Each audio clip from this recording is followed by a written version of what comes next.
Section D पढ़ंदासीं can you, could you, can I, could I. हाणे we use असां अंग्रेज़ इस्तेमालु कंदा आहियूं कैन यू और could you when we ask people to do things. जॾहिं माण्हुनि खे असां चवंदा आहियूं त इहो को कमु कनि, जीअं ॾिसो can U open the door please, दरवाज़ो खोलींदी आहे महिरबानी करे खोलींदे, इहो माना कमु कंदे मूं खोलण वारो मुंहिंजे लाइ। या could you open the door please, can you ऐं कुड यू ॻाल्हि साॻी आहे हिते।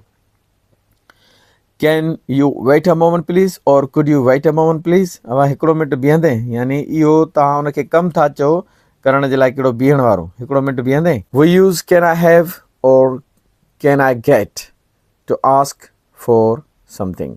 टू आस्क फॉर चइबो आहे घुरणु, कंहिंखां का शइ घुरबी आहे न, टू आस्क फॉर समथिंग माना कंहिंखां छा का शइ घुरबी आहे त पोइ तव्हां कैन आई हैव और कैन आई गेट इस्तेमालु कंदो ई आहे।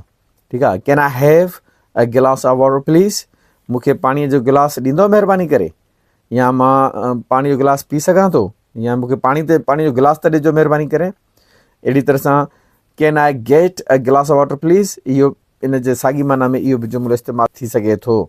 हाणे हिते ईअं न थींदो त कैन यू वाटर मी, हाणे वाटर मी जो लफ़्ज़ इस्तेमालु अॻे कराईंदा हुआ हिते, वाटर मी माना पाणी प्यार मूंखे। हाणे इहो पाणी प्यार त इन जी माना इहा आहे can I have, can I get a गिलास ऑफ वाटर प्लीज़, माना पाणी था घुरो तव्हां हुन खां।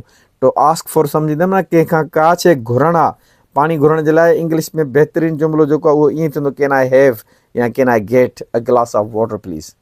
Can I have a glass of water, please? Of course, here you go. Thank you. Can I have a glass of water, please? Of course.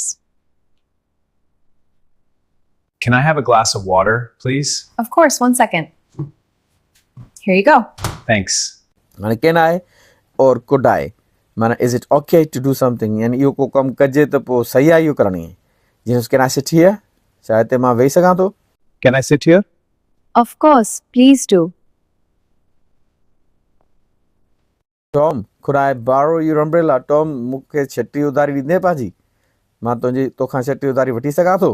हाणे का शइ उधारी घुरण जे लाइ बारो इस्तेमालु थींदो आहे। Tom, could I borrow your umbrella? Of course, here you go. Thank you so much.